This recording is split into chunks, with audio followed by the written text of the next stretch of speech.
Welcome to NTD News Today. Here are our top stories. Lawmakers on Capitol Hill hearing from government agencies in charge of combating terrorism financing and money laundering. A look at their latest efforts and initiatives. The House impeaches President Biden's top border official, sending articles to the Senate. Reactions to Republicans' efforts to remove DHS Secretary Mayorkas. Another snowstorm could hit the Northeast. Find out when it will arrive and what are the possible impacts. Democrats pick up a House seat after the expulsion of George Santos, further narrowing Republicans' razor-thin majority, results of the special election in New York's 3rd Congressional District. Nikki Haley crisscrossing her home state in a last-ditch effort to beat former President Trump. But new polling shows Trump maintaining a stunning lead. The latest on the primary race in South Carolina. Couples around the world celebrate Valentine's Day with chocolates, red roses, and even elephants. We hear from newlyweds in Thailand.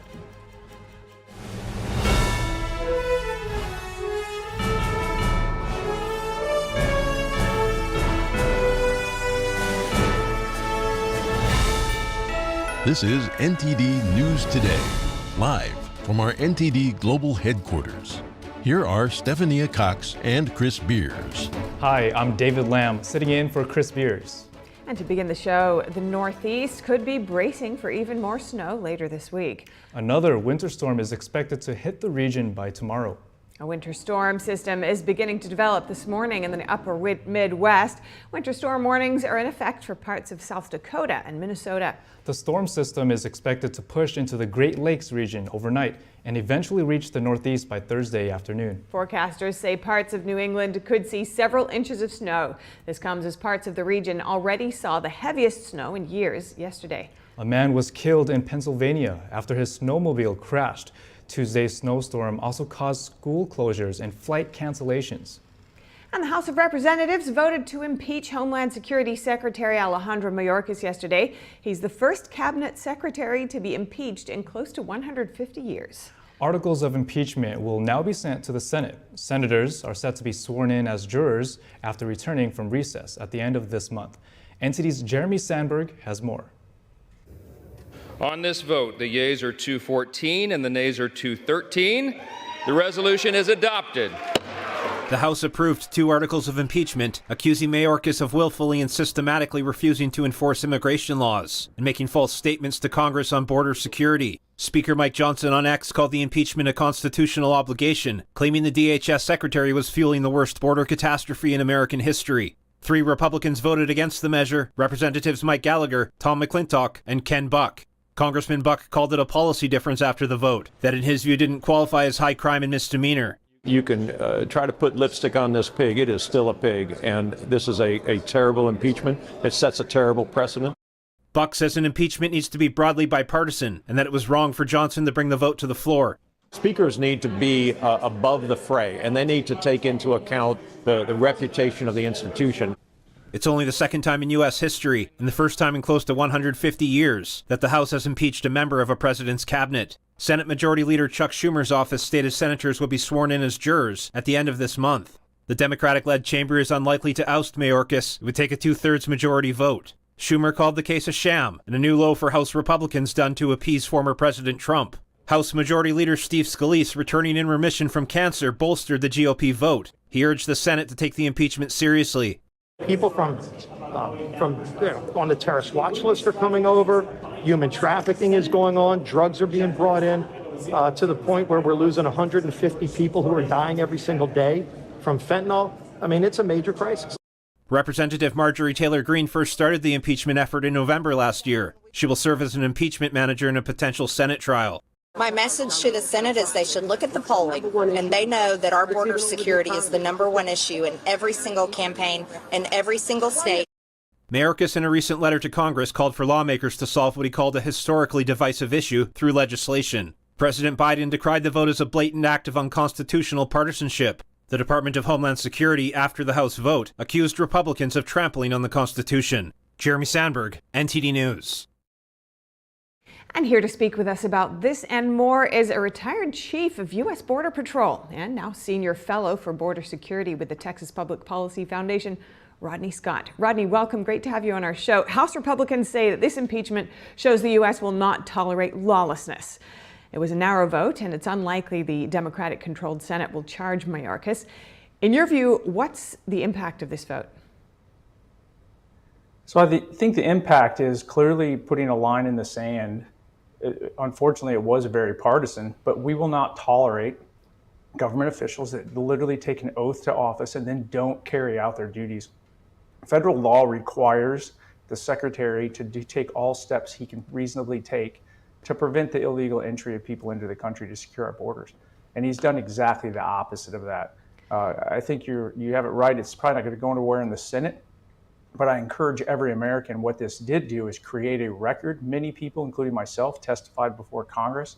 It's part of the public record now of what this administration is doing, and bring some transparency to their initiative to literally open the border like they campaigned on. Yeah, you mentioned, unfortunately, it's a kind of politicized issue now. In this climate, what role does taking political action have in terms of if it has the intent of swaying voter opinion? It seems like the hands are in the power of change is now in the hands of voters. And I think that's where it needs to be. Literally, part of the reason that this impeachment took place is even the state of Texas and some others had filed lawsuits against the DHS not doing their job, this administration not securing the borders. And those cases got basically turned down for standing. And the decisions out of the Supreme Court said there's already recourse. And one of them is impeachment. That is Congress's, they have oversight, and they're supposed to go through impeachment proceedings in cases like this. And then the other one that's always standing, but unfortunately a little too far off sometimes, is the election process. Border security matters. That's what I'm doing a lot between now and November, is just explaining to people how border security does affect their daily lives and why they should care about it. And then hopefully they factor that into their voting decisions in November. So, Customs and Border Protection says that border encounters were at a record high for January, this past January. Based on your experience and also looking at lawmakers' finger pointing regarding how to fix this issue, how do you see the lack of action so far? Again, that's why we have the impeachment.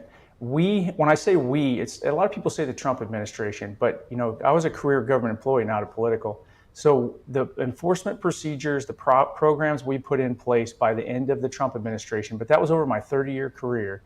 We left the border more secure than ever before. The Biden administration campaigned on opening that border and making it easier for people to get into the country. And through about 90 some different executive actions, the president did just that. And he completely tore down border security. And Mayorkas was a key actor in that process. This is critical. And I think sharing the transparency with America, what's going on, that what they're seeing at the borders, that's because of this administration. And what they're not seeing is the fentanyl, the criminal aliens, the potential terrorists coming in right behind them, and what those threats mean to this country.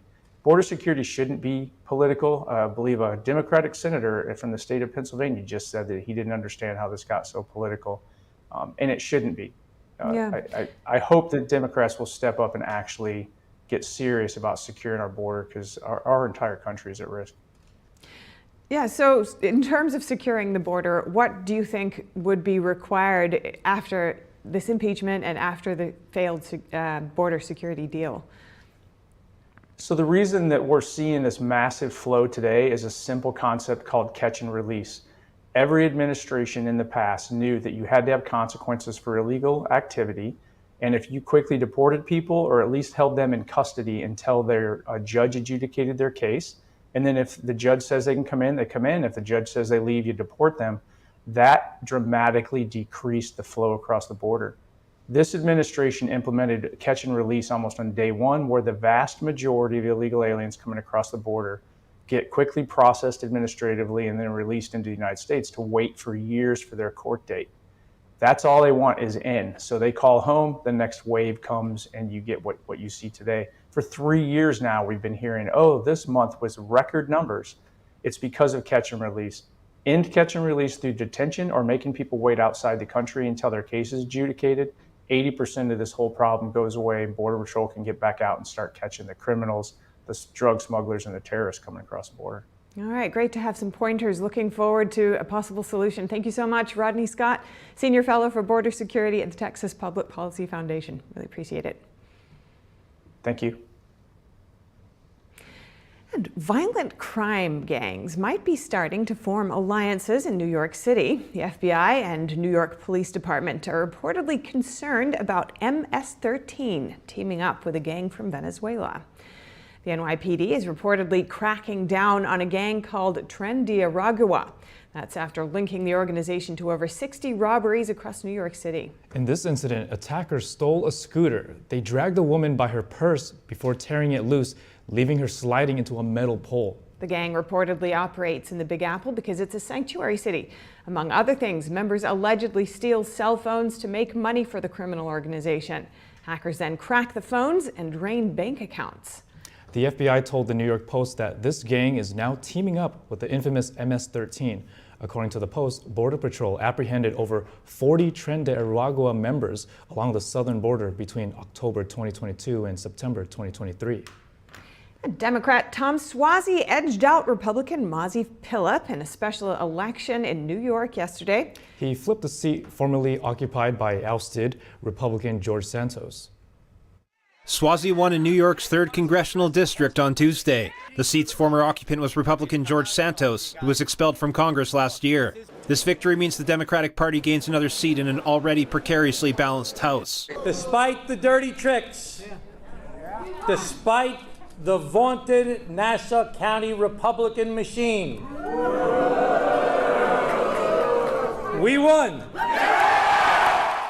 Tom Suozzi previously served in the House of Representatives from 2017 to 2023 for the same district. He's a familiar face to Long Islanders, holding various positions in Nassau County in the last 30 years. His opponent, Republican County lawmaker Mazi Pilip, is lesser known, but she had the Nassau County Republican Party supporting her campaign. Both candidates are staunch supporters of Israel in its war against Hamas. The outcome of this special election will have a big impact on Capitol Hill, where the Republican majority is razor thin. During his campaign, Suozzi focused on immigration. He declared his support for the bipartisan deal to address the border crisis and criticized Pilip for her opposition. Pilip took a hardline position on immigration. In her campaign, she criticized Suozzi and the Democratic Party, accusing them of failing to control border crossings. She was also endorsed by a labor union for Border Patrol officers. We are fighters. Yes, we lost, but it doesn't mean we're going to end here. With a record-setting number of illegal crossings, immigration has become a top issue leading up to the general election. And President Biden yesterday called on House Republicans to take up a supplemental spending bill that would send $60 billion to Ukraine. The president said there's no question the bill would pass if brought to the House floor, urging House Speaker Mike Johnson to do so. For Republicans in Congress who think they can oppose funding for Ukraine and not be held accountable, history is watching. History is watching. History is watching. Failure to support Ukraine at this critical moment will never be forgotten. The Senate yesterday passed an over $95 billion aid package for Ukraine, Israel, and Taiwan. The vote came after a small group of Republicans opposed to the bill held the Senate floor through the night. They used the final hours of debate to argue that the U.S. should focus on its own problems before sending more money overseas. But 22 Republicans voted with nearly all Democrats to pass the package 70-29. Bill supporters argued that abandoning Ukraine could embolden Russian President Vladimir Putin and threaten national security across the globe. Biden said opposing the package would, quote, be playing into Putin's hands. Speaker Johnson has signaled he won't bring the bill to the House floor, leaving its fate uncertain. Coming up, how effective are we at combating terrorist financing? Lawmakers on Capitol Hill looking for answers today from two key government agencies. The theft of sensitive passwords, spying through webcams, and other cybercrimes. International authorities say they've taken down one alleged mastermind behind such operations. More in just a moment here on NTD News Today.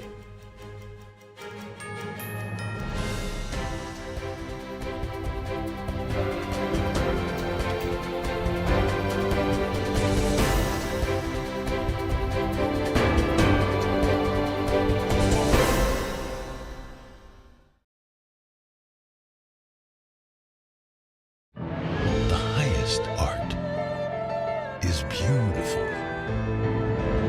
breathtaking, timeless.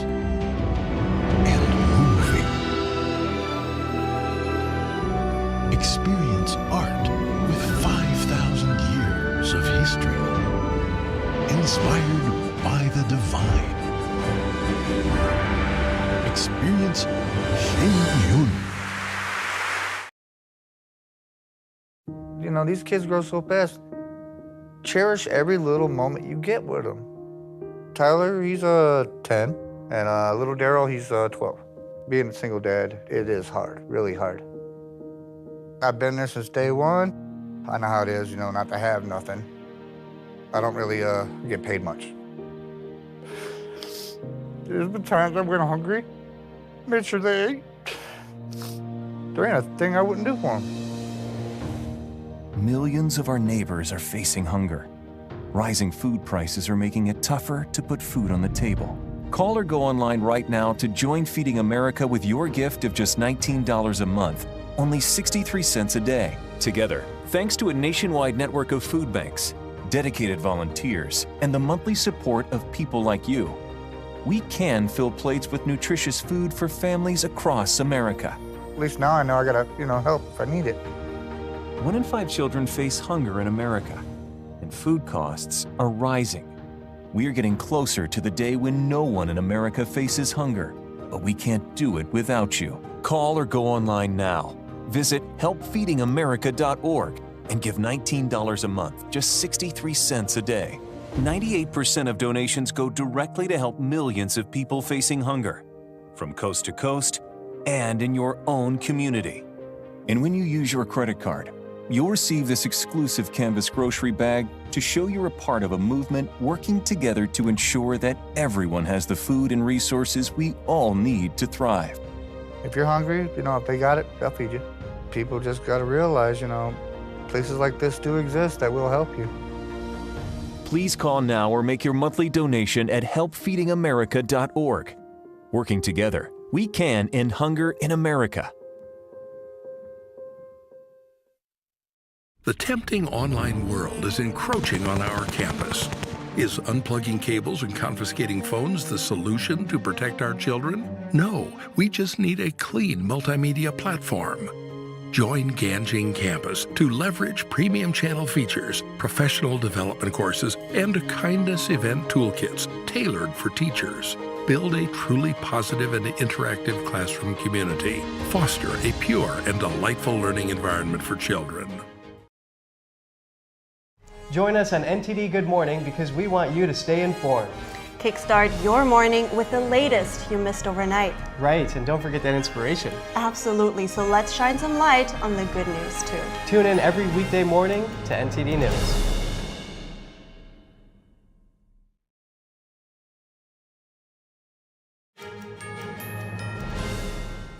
Up next, a hearing on the Financial Crimes Enforcement Network, or FinCEN.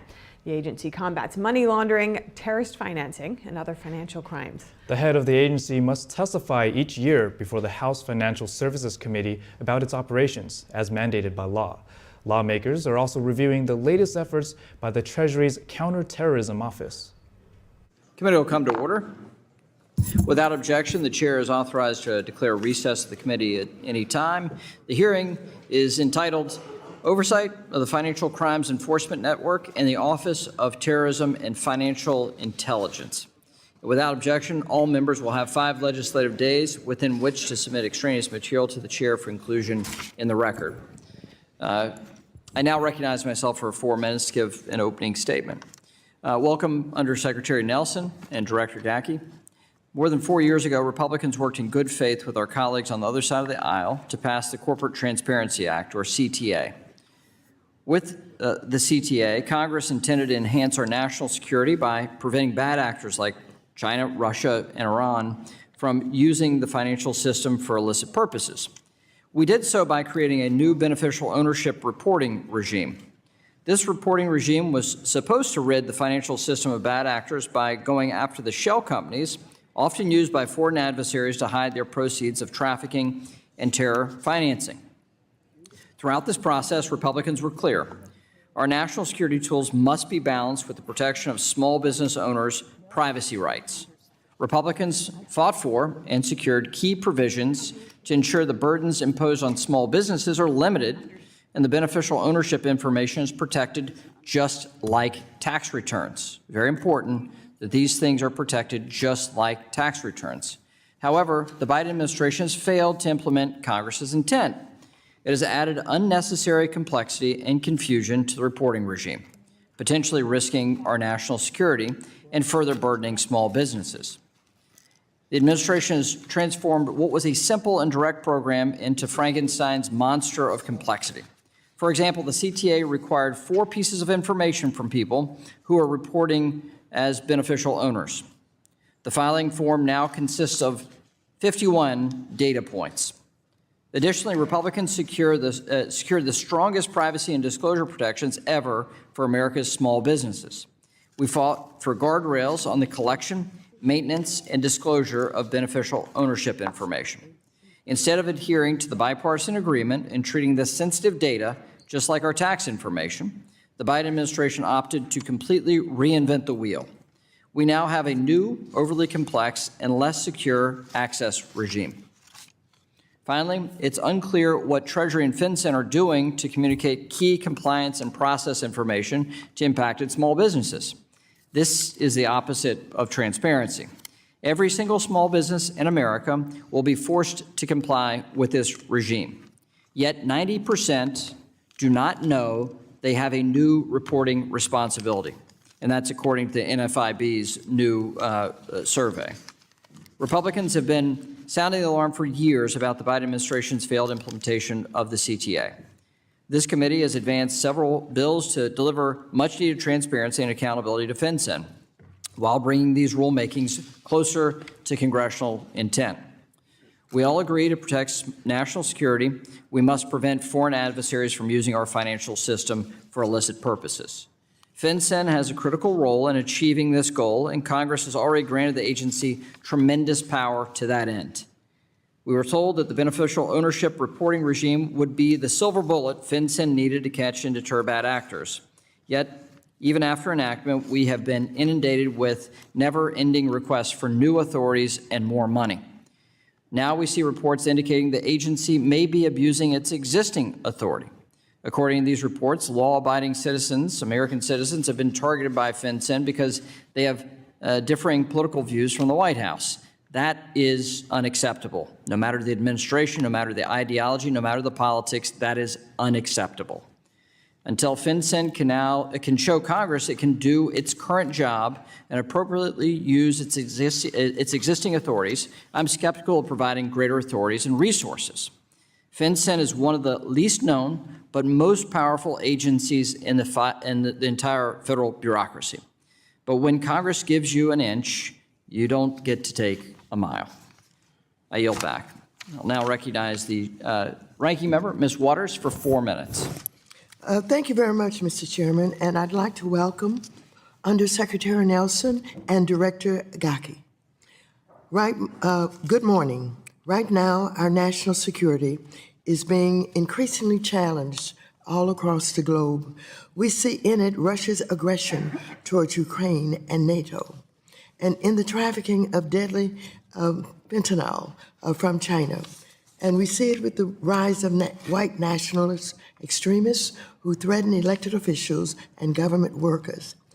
These nation-state adversaries and homegrown terrorists and their destabilizing bad acts are directly making threats to the American-led peace and prosperity that has existed since the end of World War II. So it is so important that we discuss how Treasury plays a role in countering these national security threats and why it is so important they have the resources necessary to confront these challenges. In fact, committee Democrats have worked to address these threats for a long time. That is why in 2020, under my leadership, committee Democrats led the bipartisan effort to pass landmark financial crimes legislation, including the Anti-Money Laundering Act of 2020 and the Corporate Transparency Act of 2020. While there's still more to do through these laws, we have empowered Treasury and its partners to make significant progress in bringing bad actors to justice. Unfortunately, Marjorie Taylor Greene and extreme MAGA Republicans are working just as hard to undo this progress. Not only are they politicizing critical national security decisions at the direction of the twice impeached, 4 times criminally indicted former president, but the GOP is also trying to undercut those in our government who protect the United States. Republicans don't want you to know, so that it was Treasury that brought the criminal crypto exchange Binance and its executives to justice with a $4.3 billion settlement for taxpayers. Republicans don't want you to know how valuable the Bank Secrecy Act data is and how it has led to the arrests of human traffickers, fentanyl dealers, and fraudsters on a regular basis. And they don't want the public to know that it is Treasury that has been sanctioning Iran and Russia and busting shell companies so Russian oligarchs can't hide their stolen funds in the United States. Ultimately, Mr. Chairman, extreme MAGA Republicans are the biggest threat to our national and economic security as they continue to undermine aid to our allies, threaten the funding of vital programs for countless Americans, and dismantle the ability of the House of Representatives to function as it should under the Constitution. While Democrats continue to put people, peace, and prosperity over politics, MAGA Republicans prioritize only one person, Donald Trump. If my Republican colleagues are serious about combating oligarchs, fraudsters, fentanyl kingpins, and Hamas terrorists, then they must support increase, not drastically reduce, funding and authorities for Treasury and other national security agencies. So thank you very much, and I yield back the balance of my time. Gentlelady yields back. We'll now welcome the testimony of the Honorable Brian Nelson, Undersecretary for the Office of Terrorism and Financial Intelligence, TFI, at the U.S. Department of Treasury. Undersecretary Nelson, you're now recognized. Thank you so much, and good morning, Chair and Ranking Member and distinguished members of the committee. Thank you for the opportunity to speak with you once again.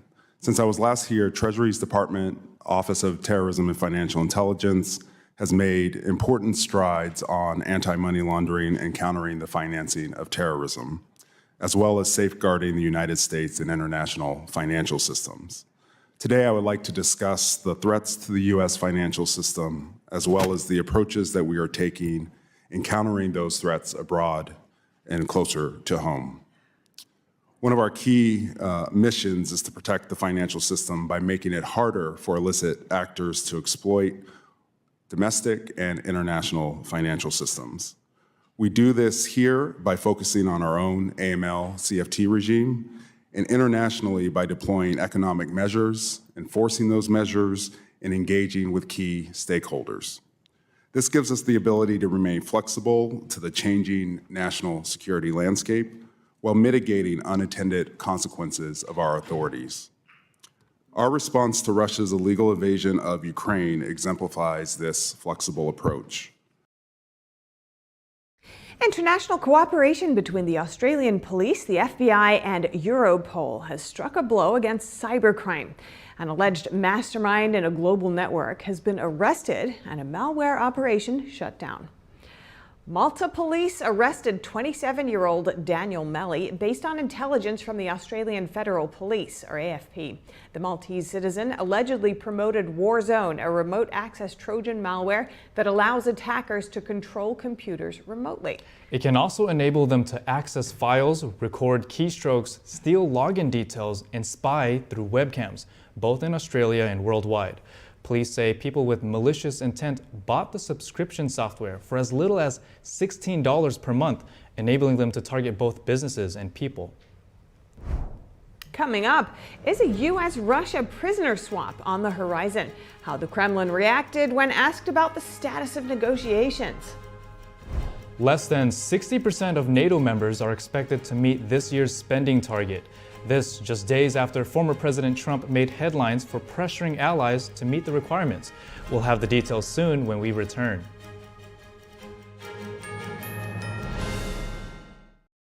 We are only 80 years removed from countries that killed 60 to 70 million people intentionally. And we have people being like, oh, it can't happen here. Yeah, it can, and it might. These people, they're not interested in the facts. They're not interested in anything except crushing people that are in their way. There needs to be a formal deprogramming of the cult members. A strong church can stop this.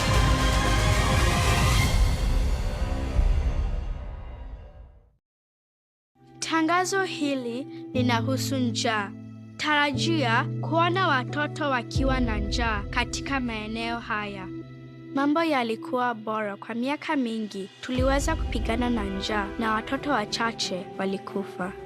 Lakini sasa mambo yamebadilika na kwa mabaya zaidi. Hii ni kwa sababu wakati huu ukame umeangamiza zaidi. Через війни та конфлікти ми мусимо залишати наші домівки і всі наші речі. Ми навіть не маємо їжі. Тому нам потрібна ваша допомога. Millions of children are fighting to survive due to inequality, conflict, poverty, and the climate crisis. Save the Children is working alongside communities to provide a better life for children. And there's a way you can help.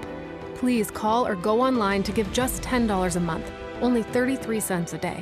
We urgently need 1,000 new monthly donors in the next 30 days to help the children we support around the world. You can help provide food, medicine, care, and protection, plus so much more that a child needs, by calling right now and giving just $10 a month. Ви можете допомогти голодуючим родинам вижити. All we need are 1,000 monthly donors in the next 30 days. Please call or go online now with your monthly gift of just $10. Thanks to generous government grants, every dollar you give can have up to 10 times the impact. And when you call with your credit card, we will send you this Save the Children tote bag as a thank you for your support. Toto kote duniani потребують вашої допомоги. Your small monthly donation of just $10 could be the reason a child in crisis survives. Please call or go online to hungerstopsnow.org to help save lives today. There's always a searching process for beauty. You know it when you see it.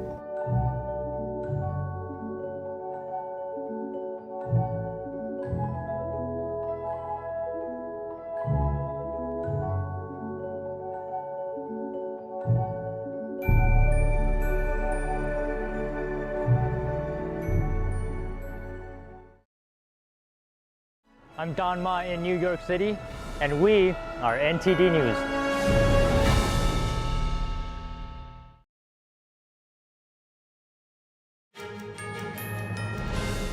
A controversial proposal from the Center for Retirement Research at Boston College limiting tax perks on people's retirement plans and instead redirecting those funds to help shore up Social Security. To get thoughts on the plan, earlier I spoke with William McBride. He's the Vice President of Federal Tax and Economic Policy at the Tax Foundation. William, thank you for joining us. Now, what is the impact to people's retirement savings with having or not having this tax benefit? It's huge. So we're talking about the 401k program. This was something that's been around since the early 1980s in the U.S., and it is wildly popular. It is the single largest retirement vehicle we have in this country. It's very successful. Now, you talked about the 401k. Please break down the current tax benefits for retirement plans for consumers. Sure. So a 401k is an employer-sponsored plan, and so it's available to the vast majority of workers in this country who do have an employer plan. There's a contribution limit, a deductible limit that is about $20,000 this year. It goes up with inflation every year, but that's a substantial amount that people can put away every year, and many millions of people do. Large percentage of people put in less than the limit, but still participate to some degree. Now, if the tax preferences for this program is reduced, does it have the potential impact to affect the average retirement age? And if it does, what could that look like? So the challenge with retirement age, the policy there is in regards to Social Security. So this is the other primary retirement policy we have in this country, it's Social Security benefits, and so those are funded through payroll taxes, and then upon retirement at age 62 at the earliest, retirees can receive a monthly benefit from the Social Security Administration. And the problem is that is grown. The benefits have grown substantially to be substantially in excess of the payroll taxes collected, such that it's due. The trust fund that's been set aside for that program is due to go insolvent within the next decade. And so there are lots of proposals to deal with that, one of which is to raise the retirement age upon which you receive these benefits. Some people are saying this proposal is controversial. What's the issue at hand here from both sides? Right. The particular proposal I think you're referring to is a very new idea, as far as I can tell. That is to address the shortfall here in the Social Security program by looking at private savings, and in particular 401ks, as I mentioned, are very popular, the largest single tax-preferred way to save for retirement. That is the 401k plans. And so the proposal here is to reduce those tax benefits that private savers get through their 401k plans.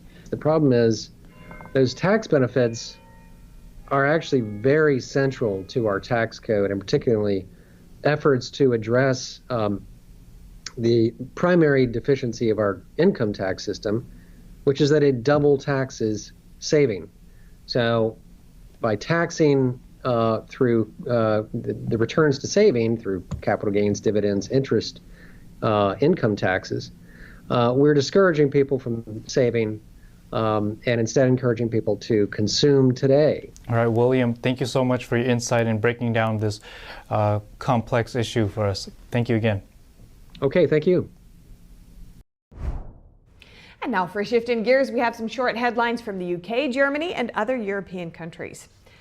Could a possible prisoner exchange happen between Russia and the U.S.? The Kremlin refused to comment on the state of negotiations when asked today. It restated that such cases must be resolved in silence.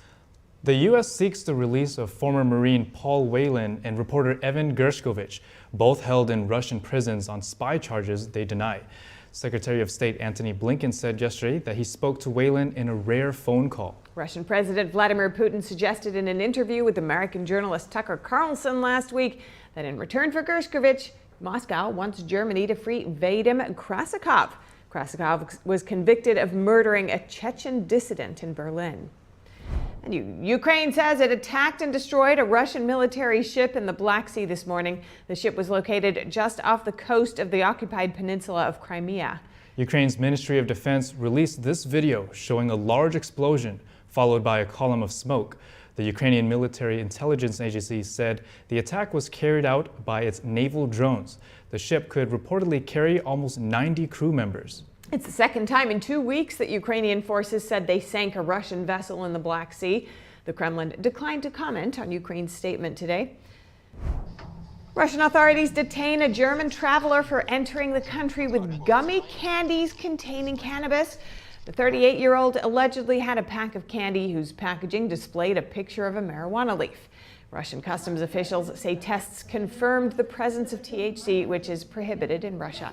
The arrest of a German national in Russia comes at a significant time. Russia and the U.S. are currently discussing a possible prisoner swap. That's to bring home Wall Street Journal reporter Evan Gershkovich and former U.S. Marine Paul Whelan. Meanwhile, Moscow is seeking the release of a Russian jailed in Germany for murder. Over to defense spending of NATO allies. Former President Trump made headlines this week for pressuring NATO members to meet the 2% spending target. NATO Secretary General today said that just over half of all 31 members are expected to hit the target this year. This year, I expect 18 allies to spend 2% of the GDP on defense. That is another record number. And lastly, some bizarre news from the middle of the ocean. Spanish police arrested a group of suspected cocaine traffickers on a boat from South America. That's after one of the traffickers shot dead a fellow smuggler. He then took the rest of the crew hostage. A police team negotiated with the man for hours at an undisclosed location in the Atlantic Ocean. He ended up surrendering his weapon and freeing the crew. The case happened in November, but was kept under judicial secrecy until an investigation was completed. Coming up, an official complaint lodged against New York's Attorney General. A congresswoman says former President Trump is being unfairly targeted in his civil fraud case. The details of the allegations after this break. Nikki Haley crisscrossing her home state in a last-ditch effort to beat former President Trump. But new polling shows Trump maintaining a stunning lead. The latest on the primary race in South Carolina after the break.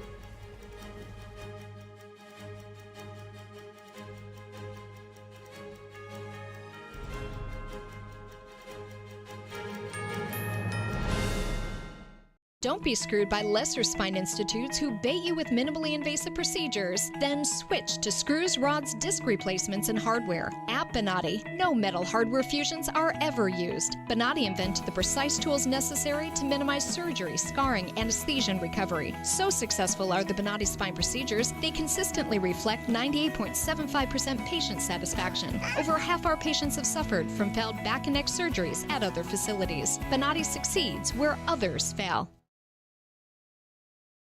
No young person should ever have to worry about having a safe place to sleep at night, or a warm meal to eat, or whether anyone cares about them. I grew up in poverty, and I actually became physically homeless right after I turned 16. I didn't have anywhere to sleep, and I didn't really have friends or family that could support me. To be homeless as a teen, I didn't ask for that. 1 in 10 young adults will experience a form of homelessness this year, and that's unacceptable. But the good news is there is an organization making a big difference, Covenant House. For the young people who didn't ask to be put in unthinkable situations, Covenant House is there providing safety, hope, and a brighter future. Call or go online now. For a gift of only $19 a month, just 63 cents a day, you can provide hot meals, safe shelter, medical care, and love. For over 50 years, Covenant House has been helping youth in crisis and giving them the support and tools they need to succeed in life. Without the Covenant House, I honestly could not tell you where I would be today. Call or go online right now to safeplacetosleep.org with your gift of just $19 a month. With your monthly donation, you'll receive this soft, comforting blanket as a reminder of the warmth and safety your gift will provide a young person tonight. I would not be here today if it weren't for the kindness of strangers, people who donated to Covenant House so that they could support me when I couldn't support myself. I have no words to express how Covenant House changed my life. Your monthly gift is urgently needed to reach young people in communities like yours who didn't ask to be put in unthinkable situations. Your support makes the work of Covenant House possible. Call or go online to safeplacetosleep.org with your gift of just $19 a month.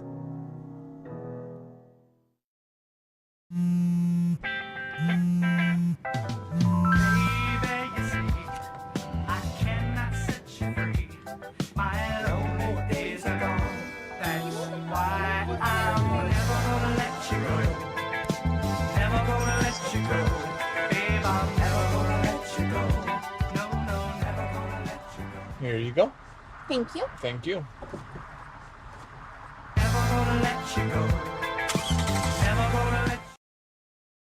I'm going to bring you the most accurate and insightful information on NTD Newsroom. Join me weekdays right here on NTD News.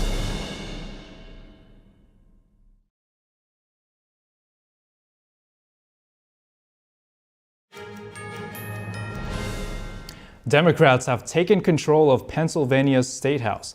The Democratic candidate won in a special election held yesterday for House District 140 in Bucks County.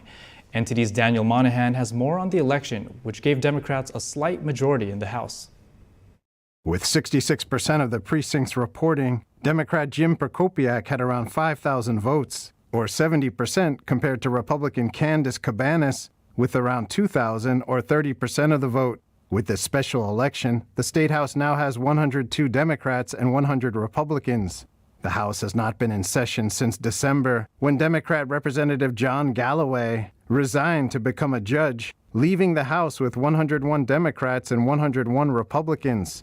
The tie was actually broken on February 9th, when Republican Representative Joe Adams resigned effective immediately after receiving medical news in his family that required his attention. His departure gave Democrats the edge, 101 to 100. Had Republicans won Tuesday's special election, the House would have returned to that 101 tie.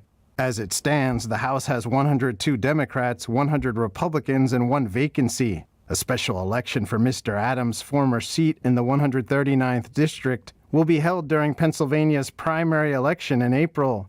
The district covers Pike County, a rural Republican-leaning area.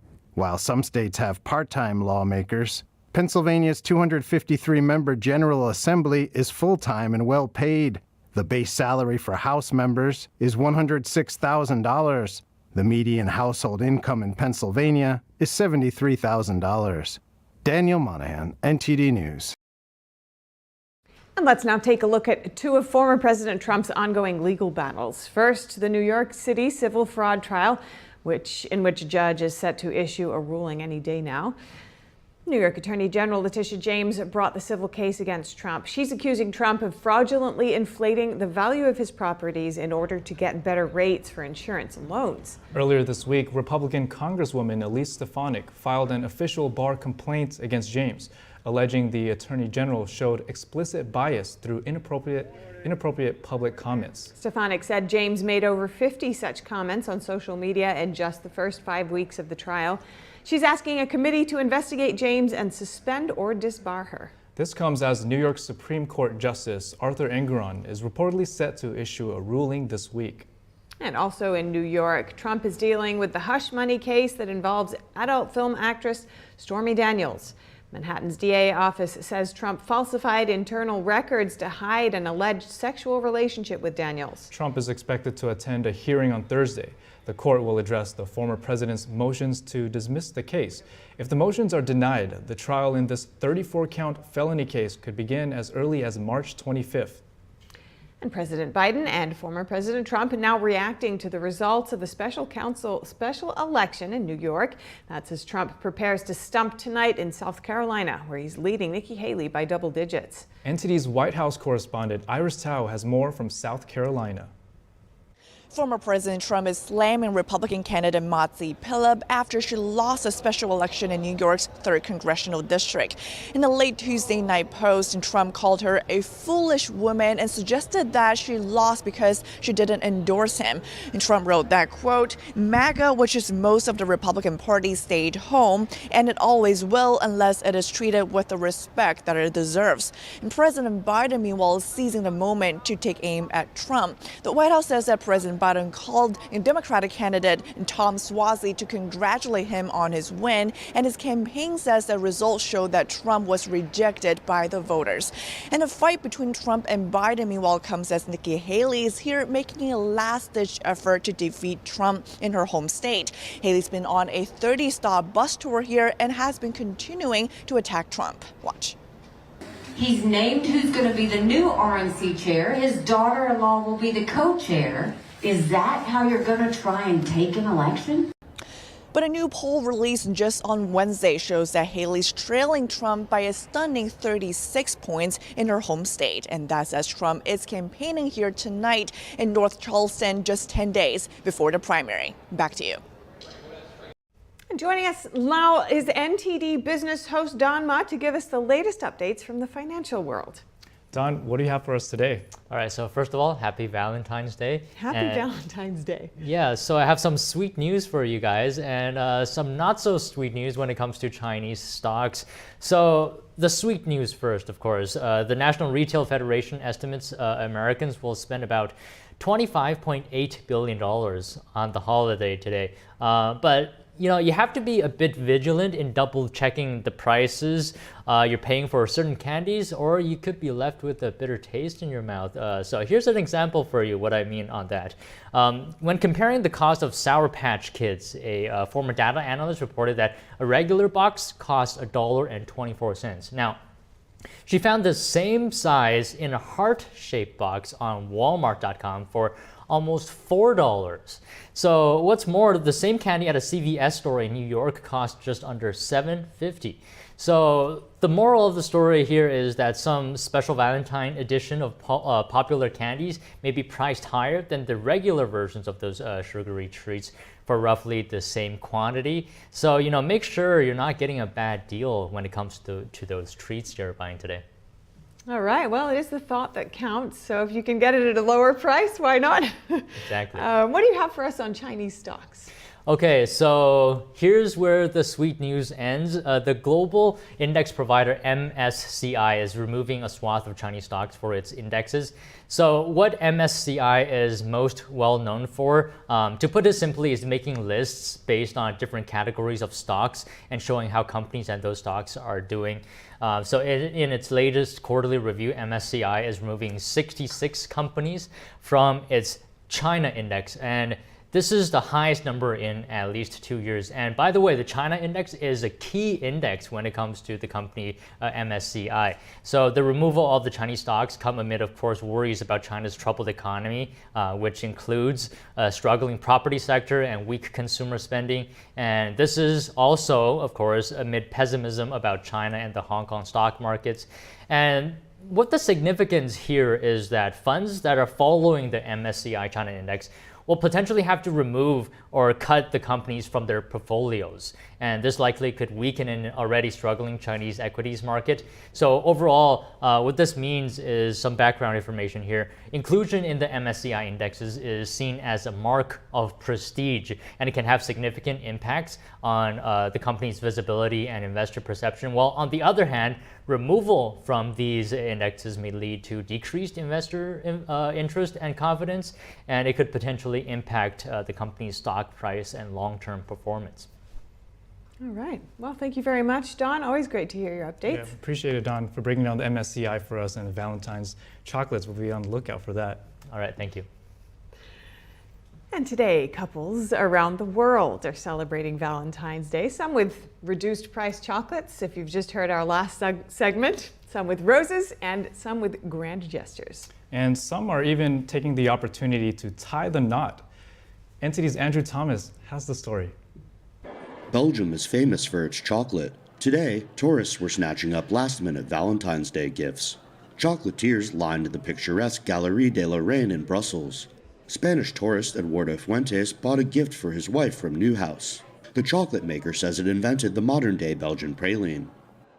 I bought these sweets with some Valentine with some hearts in it because I want to remember my wife, and I want to give them to my wife tomorrow after I come here. I'm here for business travel. Chopra Bisco represents 170 chocolatiers and confectioners. The association says more than 700,000 tons of chocolate were made in Belgium in 2020. On the other side of the world, lovebirds in Thailand exchanged vows while riding elephants. 9 couples took part in a special Valentine's Day mass wedding in the eastern province of Chonburi. The wedding is in the traditional Thai style, so we dress in Thai costumes to blend in with the atmosphere while riding on the elephant. This is an iconic aspect of Thailand. Some participants adorned themselves in colorful, traditional attire as they rode on the backs of elephants. Performers danced to lead a procession through a local garden. I feel very happy today. Actually, today is the day of love too, so it feels great to be able to make the marriage official with my wife. A local district official riding an elephant oversaw the signing of the marriage licenses. One newlywed said elephants have been considered household companions of Thais since ancient times. The animals make the ceremony all the more sacred for many couples. The ceremony is sacred, which makes anyone wants to have a wedding on top of the elephants. It's like a spiritual belief of the Thai people, because elephants are considered household and city companions, as well as a symbol of national prosperity. For those who forgot today is Valentine's Day, there's still time to do something special for your significant other. Today is also Ash Wednesday, an important holy day on the liturgical calendar. The Catholic holiday doesn't have a set date each year. It depends on when Easter Sunday is. People who celebrate Ash Wednesday usually attend a special church service. A priest, minister, or designated layperson applies consecrated ash on the forehead in the shape of a cross. The ashes are made from palms used in the previous year's Palm Sunday celebration, christened with holy water and scented by exposure to incense. It marks the start of the 6-week Lent period. If you have any news tips or feedback for our show, please feel free to email us at news.today@ntd.com.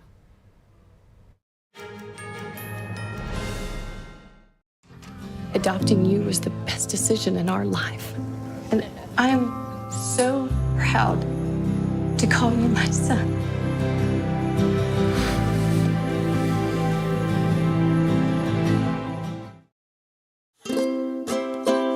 If you're happy and you know it, clap your hands. If you're happy and you know it, ride your bike. If you're happy and you know it, then your face will surely show it. If you're happy and you know it, smile big and bright.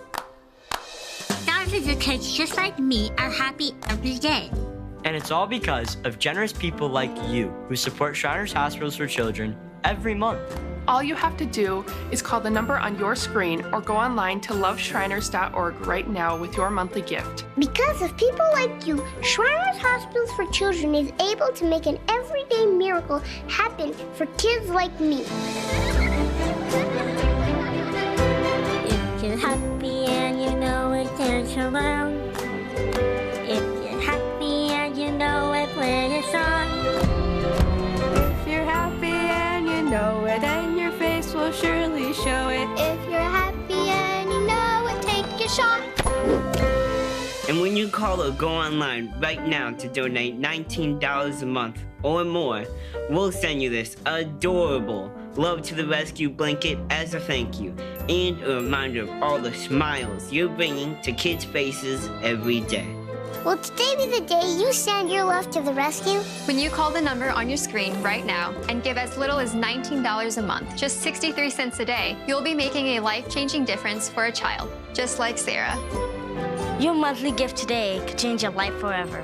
Because of you. We are happy and we know it. Thank you. Thank you. Thank you. Thank you. Please call or go online right now to give. If operators are busy, please wait patiently or go to loveshriners.org right away.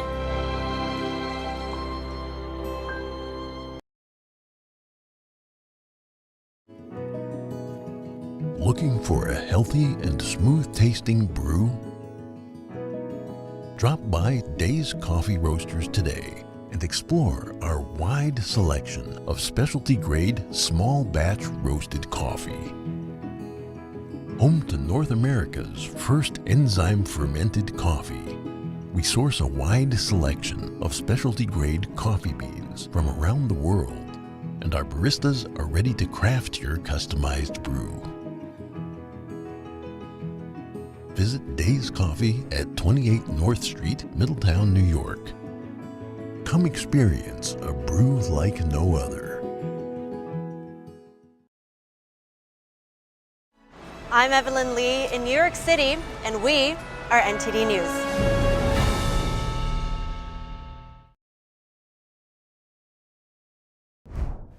Welcome to NTD News Today. Here are our top stories. In a historic vote, the House impeaches Homeland Security Secretary Alejandro Mayorkas. The article's now sent to the Democratic-controlled Senate. What happens next, and how will the proceedings impact public opinion? Our guest weighs in. Defense Secretary Lloyd Austin pressing for urgent military aid for Ukraine. The defense chief made the remarks just one day after his latest hospital release. Democrats take over George Santos's congressional seat, narrowing Republicans' razor-thin advantage in the House. Results of the special election in New York's 3rd District. Nikki Haley crisscrossing her home state in a last-ditch effort to beat former President Trump. But new polling shows Trump maintaining a stunning lead. The latest on the primary race in South Carolina. Ukraine says it attacked and destroyed a Russian military ship in the Black Sea, releasing footage of a large explosion. And an animal shelter in New Jersey is trying a creative approach to celebrate Valentine's Day, raise money, and control its feral cat population.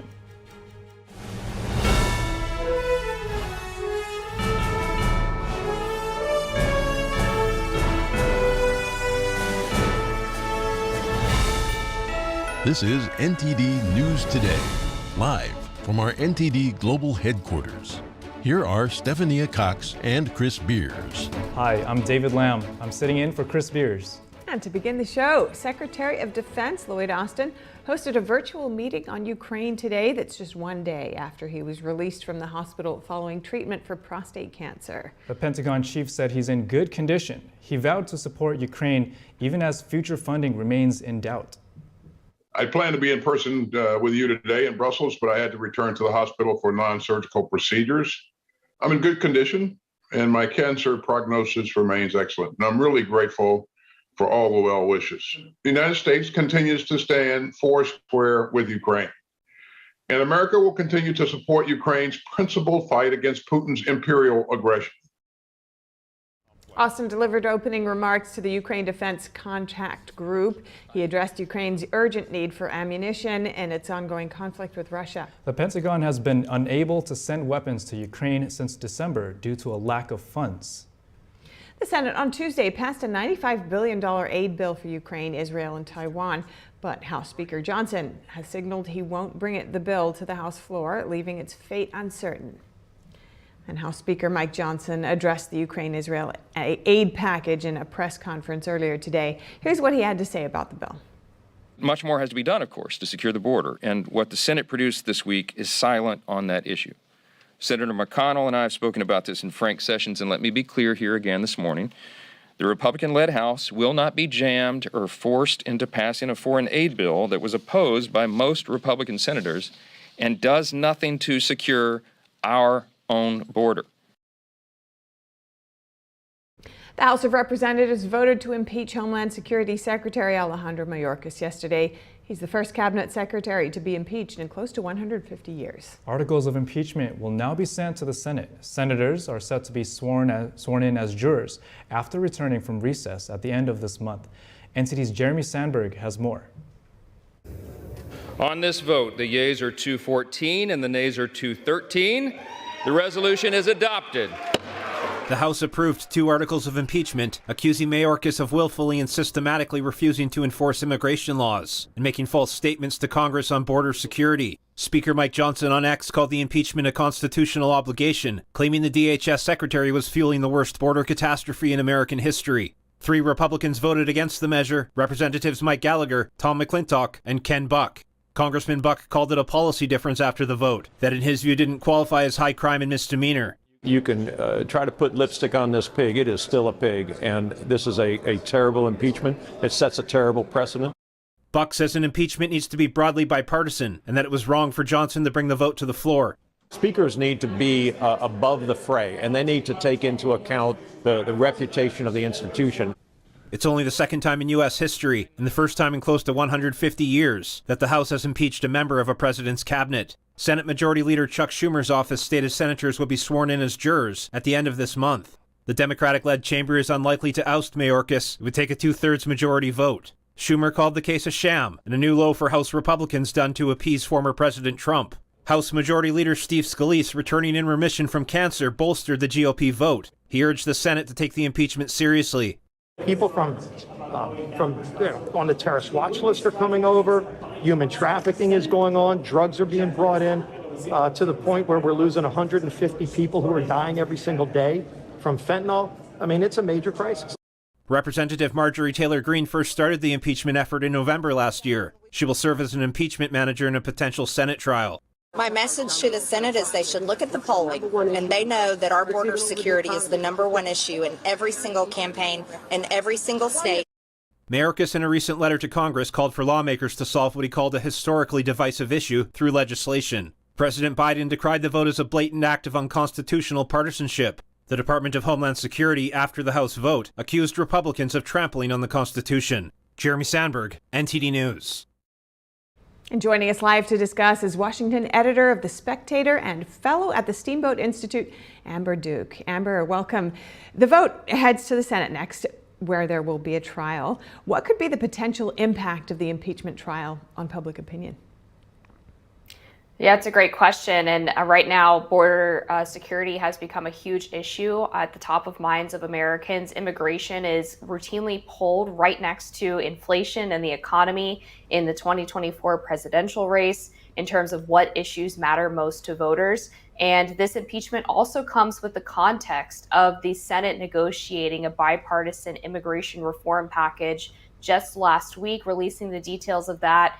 And Speaker Johnson, of course, saying that that bill would be dead on arrival in the House. So this is a little bit of turnabout here, whereas Democrats and some more moderate Republicans have accused the House GOP of playing politics on the border by not adopting this bill. Now the House can perhaps say the same if the Senate refuses to take the impeachment of DHS Secretary Mayorkas seriously. Yeah, and there are no border provisions in the new Senate foreign aid package. Senator Mike Lee's calling that a betrayal, as you know, it was a key point of leverage in the last major bill. So what will it take now to get effective legislation on the border, do you think? I don't think there will be, to be frank with you, at least not in this Congress, where you have a divided House and Senate. At this point, the House Republicans are standing firm on their bill, H.R. 2, which includes provisions like resuming construction of the border wall, tightening the asylum process pretty significantly beyond what the Senate version does, as well as other specific border security measures, whereas the Senate's bill is focused a little bit more on general immigration reform in terms of adding new caps to the number of illegal crossers who can enter in any given week or day, as well as changes to the legal immigration system in regards to how many green cards can be issued each year, as well as the inclusion of green cards for the adult children of H-1B visa holders. So these are just two fundamentally very different visions of what a border security or immigration bill looks like. And it's not clear at this time that there's going to be any way to resolve that daylight between these two perspectives. And in your view, which of these visions is most sound and why? I would argue for the House GOP version of the border security bill if the goal is to actually secure the border. There's a lot of issues with the Senate bill in regards to how it incentivizes exactly the problems that are leading to the current crisis at the southern border, not least of which is the fact that the Senate version actually does not allow detainment of family units or unaccompanied minors. This would take us all the way back to 2014 when there was an unaccompanied minor crisis during the Obama administration. And one of the reasons we first started seeing kids in cages was because the unaccompanied minors either did not have sponsors in the United States, or there were simply so many that they couldn't be processed quickly enough in order for them to be treated humanely. So once you incentivize people sending children or families to the border, that's when you start getting an even worse humanitarian crisis than what we're already seeing. I would identify that as one of the biggest sticking points in this Senate bill, as well as that 5,000 per day cap before the border is shut down. That cap allows the emergency use authorization for shutting down the border to go into place, but it notably has an override available from the president and also does not count unaccompanied minors toward that number and still allows entry through ports of entry as opposed to shutting down the entire border. Right, so a lot of these potential changes will depend on the future makeup of Congress if nothing happens before the next election. What do you think could be done without further legal action? The president has a lot of executive authority that he can use to change what's happening at the border. The Supreme Court has ruled repeatedly, and Congress has given a wide latitude to the executive to decide how they wish to enforce federal immigration law. It's basically their rulemaking authority as the president. So Biden could very easily reverse some of the executive orders that he has done since taking office. Most notably, he got rid of the Remain in Mexico program, also known as Migrant Protection Protocol, which requires asylum seekers to wait in Mexico as opposed to being detained or caught and released into the United States. He could also re-implement the Safe Third Country policy that prohibits anyone from applying for asylum in the United States if they pass through another country on their journey to the southern border, as well as some public charge rules that would require illegal immigrants who are applying for asylum to have a sponsor in the United States so that they don't become a drain on taxpayer resources, right. Which of course has become a huge controversy in places like New York and Chicago, which are begging for more state and federal resources as they're trying to figure out how to house all of these migrants that have been moving their way across the United States. Many options you've laid out there. Thank you so much. Amber Duke, The Spectator's Washington editor and Steamboat Institute fellow. Really appreciate your time. Thank you. For more on the border crisis, catch NTD Good Morning tomorrow, bright and early at 7 a.m. Eastern. Evelyn Lee will be joined by Republican Senate candidate Carrie Lake to talk about the influx of illegal immigration at the Arizona border and the policies she thinks should be in place to combat it. Democrat Tom Suozzi edged out Republican Mazi Pilip in a special election in New York yesterday. He flipped a seat formerly occupied by ousted Republican George Santos. Suozzi won in New York's 3rd Congressional District on Tuesday. The seat's former occupant was Republican George Santos, who was expelled from Congress last year. This victory means the Democratic Party gains another seat in an already precariously balanced House. Despite the dirty tricks, despite the vaunted Nassau County Republican machine, we won. Tom Suozzi previously served in the House of Representatives from 2017 to 2023 for the same district. He's a familiar face to Long Islanders, holding various positions in Nassau County in the last 30 years. His opponent, Republican County lawmaker Mazi Pilip, is lesser known, but she had the Nassau County Republican Party supporting her campaign. Both candidates are staunch supporters of Israel in its war against Hamas. The outcome of this special election will have a big impact on Capitol Hill, where the Republican majority is razor thin. During his campaign, Suozzi focused on immigration. He declared his support for the bipartisan deal to address the border crisis and criticized Pilip for her opposition. Pilip took a hardline position on immigration. In her campaign, she criticized Suozzi and the Democratic Party, accusing them of failing to control border crossings. She was also endorsed by a labor union for Border Patrol officers. We are fighters. Yes, we lost, but it doesn't mean we're going to end here. With a record-setting number of illegal crossings, immigration has become a top issue leading up to the general election. As concerns over President Biden's mental health grow, there are calls for Vice President Kamala Harris to replace him. West Virginia Attorney General Patrick Morrisey, a Republican, expressed his concerns about Biden's mental acuity in a letter on Tuesday. He wrote to Harris, "I am writing to urge you to invoke your powers under Section 4 of the 25th Amendment and declare that President Biden is unable to discharge the powers and duties of his office." The 25th Amendment lays out the constitutional process for removing a president who has been deemed unable to discharge the responsibilities of his office. Morrisey cited in his letter the special counsel report on Biden.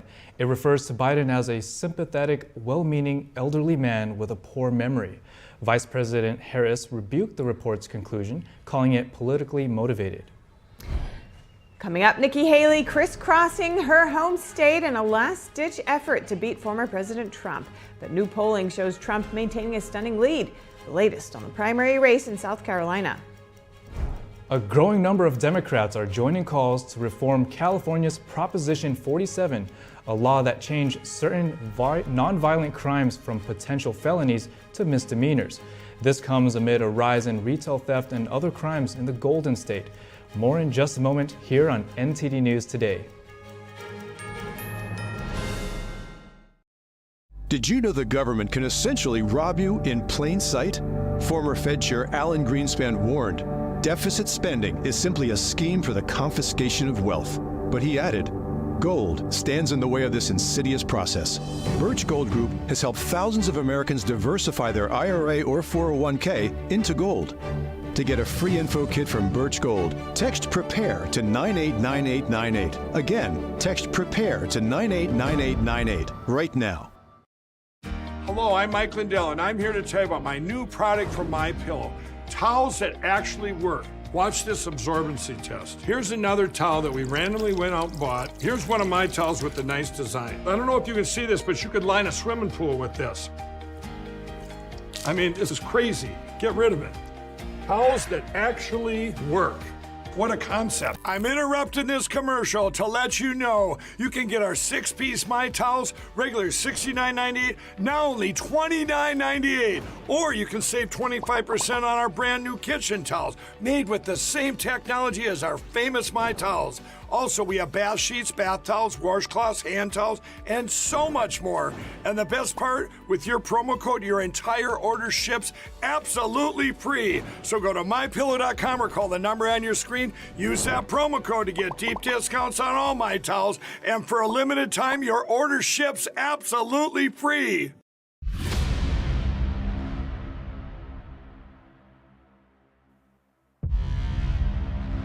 What was the process of actually putting this all together? Many hours of finding the right camera angles and watching it. The first trouble started just after 1 o'clock. 45 pages, here it is right here. Donald Trump has been indicted. Somber day for the country. This all happened before President Trump's speech was over. The founder of the Oath Keepers militia group is headed to prison for more than 18 years. His lawyers didn't have this video. The video we're watching right now, his own lawyers did not have. There was a big question of what did the people do who actually did enter the building. This is where we picked it up with the security footage that is new. At this point, the story dramatically changes. The New Jersey man who assaulted a Capitol police officer on January 6th has been sentenced. So this was withheld. This was not shown to the defense. That could be considered exculpatory evidence. This doesn't seem like what a lot of the media is showing. It's going to change narratives no matter what your political perspective is.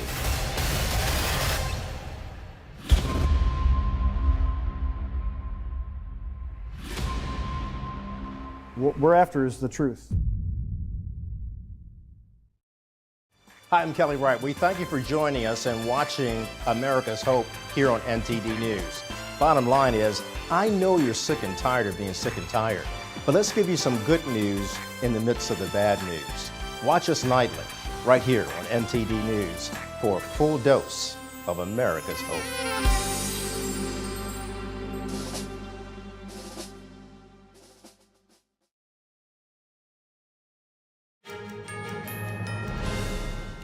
Let's take a look at two of former President Trump's ongoing legal battles. First, the New York City civil fraud trial in which a judge is set to issue a ruling any day now.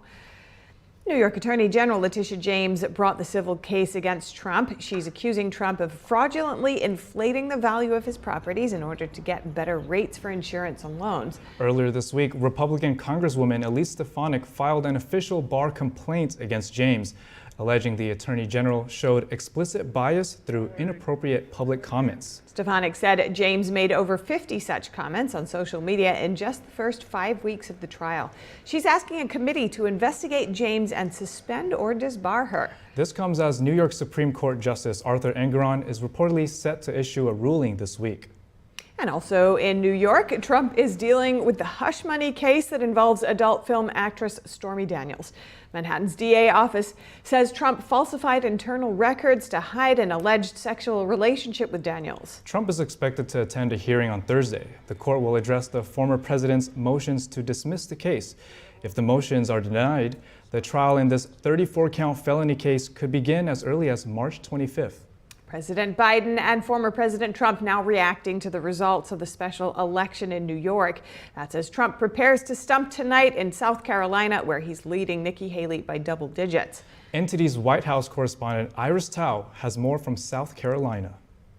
Former President Trump is slamming Republican candidate Suozzi after she lost a special election in New York's 3rd Congressional District. In a late Tuesday night post, Trump called her a foolish woman and suggested that she lost because she didn't endorse him. And Trump wrote that, quote, MAGA, which is most of the Republican Party, stayed home, and it always will unless it is treated with the respect that it deserves. And President Biden, meanwhile, is seizing the moment to take aim at Trump. The White House says that President Biden called a Democratic candidate Tom Suozzi to congratulate him on his win, and his campaign says the results show that Trump was rejected by the voters. And the fight between Trump and Biden, meanwhile, comes as Nikki Haley is here making a last-ditch effort to defeat Trump in her home state. Haley's been on a 30-stop bus tour here and has been continuing to attack Trump. Watch. He's named who's going to be the new RNC chair. His daughter-in-law will be the co-chair. Is that how you're going to try and take an election? But a new poll released just on Wednesday shows that Haley's trailing Trump by a stunning 36 points in her home state. And that's as Trump is campaigning here tonight in North Charleston just 10 days before the primary. Back to you. Some mayors and DAs from liberal cities are supporting Proposition 47 reform in California. And to learn a bit more about Prop 47, NTD's Bill Thomas joins us in the studio this morning with some background on a decade-old law. Bill, thanks for coming all the way from California. So what do you have for us about Prop 47? Great to see you both here today. I'll tell you, no matter how well-intentioned Prop 47 may have been when it was passed 10 years ago, it's left severe consequences for folks all up and down the state of California. I'm a California guy. I've been there all my life. David, you're a California guy, and right. You know what's happening in California. I remember when they were talking about Prop 47 10 years ago. We saw the pros and cons, but we were all very concerned. So just a little background on Prop 47. It's a ballot measure passed by California voters November 5th, 2014. The law makes some non-violent property crimes where the value does not exceed $950, that's the cutoff, makes it a felony into a misdemeanor. It also made some simple drug possession offenses misdemeanors as well. And this is real critical. This is the retroactive tone to this proposition. It provides that past convictions for these charges can be reduced to a misdemeanor by a court. So under Prop 47, you may qualify for a reduction from a felony to a misdemeanor for some of these following charges: certain forgeries, commercial burglary, petty theft, even petty theft for people with prior convictions, passing a bad check, grand theft crimes, possession of stolen property, possession of a controlled substance as well. These are all serious situations. So here we are 10 years later after it passed. Some Northern California Bay Area leaders, David, you're a Bay Area guy, I'm a SoCal guy, they want that measure on the November ballot to reveal Prop 47, do away with it entirely. San Jose Mayor, who you're familiar with, David, Matt Mahan, says Prop 47, initially it may have helped offenders avoid jail, get them into some kind of a reform program, but it also encouraged criminals and helped victims of substance abuse remain addicted. And I think by helping criminals, what he's saying is if you're a criminal and you know you can risk getting a misdemeanor for stealing $950 worth of merchandise, that might be a gamble that you might want to take. But if it's a felony, it's an entirely different story. He also says jail populations have been reduced, but a small number of people are still committing crimes because they have no fear of accountability or substantial accountability. Being held accountable for a misdemeanor, that's one thing. Being held accountable for a felony, try getting a home loan or a car loan or getting a decent job as a felon. It's going to complicate your life substantially. We also did hear from one mom who lost her 18-year-old daughter due to a drug overdose, says her daughter died because drug dealers are simply not being held accountable to a reasonable level, being held accountable perhaps for a misdemeanor, but not for a felony. So theoretically, they're saying revealing Prop 47 discourages the drug dealers from selling, thieves from stealing, as of course now there would be more severe consequences, the consequences we had in the past. It would be a felony now. San Jose mayor says there's also been a surge in the homeless population, which is possibly linked to Prop 47. That's a key term, possibly linked. I don't know where the science is to say you can go back to a prop that was passed 10 years ago and say this is responsible on some level for the homeless crisis in California, which is it's enormous. We all see it every day up and down. It's a national problem, but in California, it's just extraordinary. So I don't know if that's exactly accurate. And one of the mayors is also wanting people to sign a petition. You got more info on that? Yeah, that is casafecommunities.com. I hope we have a graphic of that. If we don't, it's worth mentioning one more time, casafecommunities.com. The mayor says sign the petition. That'll add a measure, and that's called Homelessness, Drug Addiction, and Theft Reduction Act to the November ballot. And San Francisco Mayor London Breed, also a Democrat, he's also backing this proposal. So at the end of the day, here's what you have. Support from two of the Bay Area's big city mayors, both Democrats. It's a clear sign that Californians are in fact fed up with the growing image of runaway thefts and drug use in cities up and down the Golden State. Also important to note out, this is not a liberal proposition. When this was passed 10 years ago, the New York Times signed off on it, the LA Times signed off on it, and you can't get more conservative than this. Former House Speaker Newt Gingrich also thought, hey, this might be a good idea for California. He signed off on that as well. And this passed by a substantial margin, 60 to 40. 60% of the voters in California, this is a good idea. 40% voted no. And now we're left with this possible repeal. We're about 9 months away from the next election, and we're all watching as a Californian very carefully to see if things turn around for us. Right. Yeah, that's right. And a lot of people are, in Southern California, the district attorney, George Gascon, was going under a recall. And Oakland mayor was also have a recall effort as well. It's all for, people are upset with the crime, pointing it to Prop 47. And we're all very concerned about Gascon in California, in Southern California, absolutely. But it's great to have you here in New York City anyhow, so welcome to the city. Thank you very much. I've lived in California my whole life. This is the first time I've ever been cold in my life because it's always sunny and hot, and the first time I experienced snow right here in New York. So thank you for the very lovely welcome. Oh, nice. And happy Valentine's Day to you both. Happy Valentine's Day. Thank you very much. We appreciate it, Bill. Thank you. Thank you. Thank you. Now, in Chicago, will Chicago stop using its gunshot detection system later this year? Well, Mayor Brandon Johnson's office said yesterday that the ShotSpotter contract will not be renewed after it runs out on Friday. The tool uses a network of microphones to identify gunshots. It's been criticized for inaccuracy, misuse, and allegations of racial bias.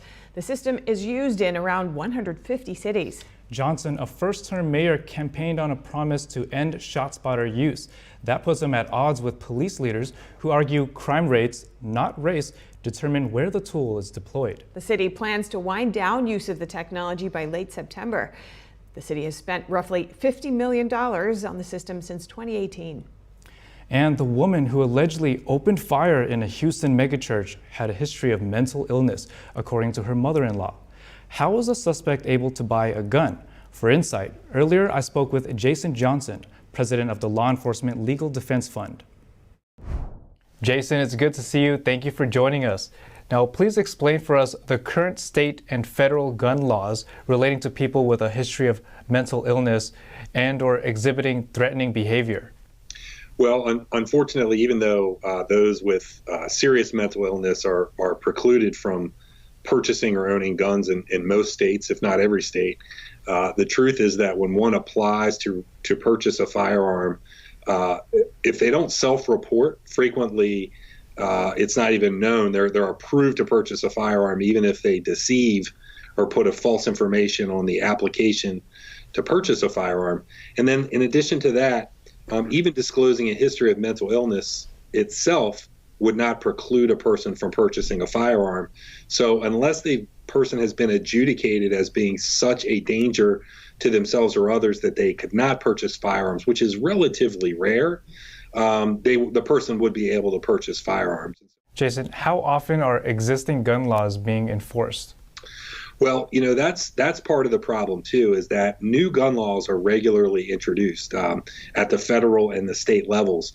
But even, notwithstanding the fact that we have new gun laws being regularly introduced, the enforcement of those laws is really what is lacking. So even setting aside for a moment the mental illness concern, possession of firearms by previously convicted felons or other people that are precluded from purchasing or possessing firearms, there really are few consequences. In most states, the consequences are relatively mild when people violate those laws. And I think the same is true for purchasers of firearms who fail to disclose a history of mental illness that may have precluded them from purchasing a firearm. So I do think the problem is not as much on the law and regulatory side, it's much more on the enforcement side.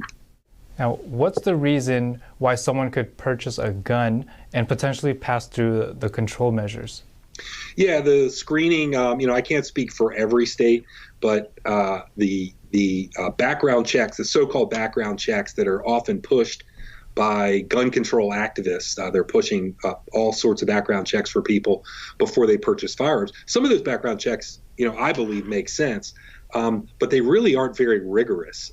So I think the problem that we have is that there are some well-intentioned people pushing laws and regulations to prohibit the sale of firearms to people with serious criminal histories or mental illness, and those are well-intentioned and sometimes very well-conceived plans.